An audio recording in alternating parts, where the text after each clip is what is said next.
La Covid-19 continue à impacter les économies du monde. La République démocratique du Congo n'est pas épargnée. Il faut des mesures d'accompagnement pour permettre au secteur privé de tenir face à cette menace permanente. Le président national de la Fédération des entreprises du Congo l'a dit lors de l'Assemblée générale ordinaire de la FEC. Fin de l'année oblige. La Fédération des entreprises du Congo s'est soumise à un exercice habituel, celui de la tenue de son Assemblée générale ordinaire 2021. Sous la conduite de son président national, la situation économique du pays a été passée au peigne fin. Il se dégage de ces assises que la République démocratique du Congo, comme les autres pays du monde, reste secouée par la pandémie de Covid-19. Des mesures incitatives doivent être prises par le gouvernement pour accompagner le secteur privé, selon Albert Yuma, qui a mis en place le projet Renaissance en vue de répondre aux nouveaux défis économiques. J'encourage tous les membres à s'inspirer de leur dynamisme, car c'est au sein de ces organes, commission nationale, comité professionnel, que se traitent les problèmes et préoccupations du secteur privé.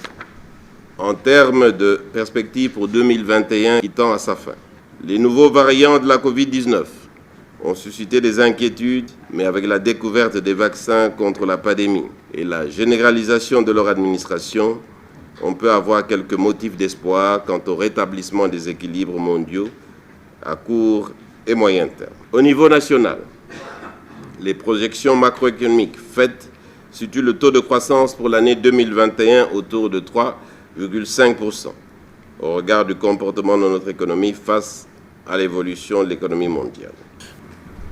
C'est ici l'occasion d'interpeller nos dirigeants sur la nécessité de soutenir les activités économiques par des mesures incitatives à accorder aux entreprises qui ont survécu à la crise d'une part, et de relever les entreprises qui ont sombré d'autre part.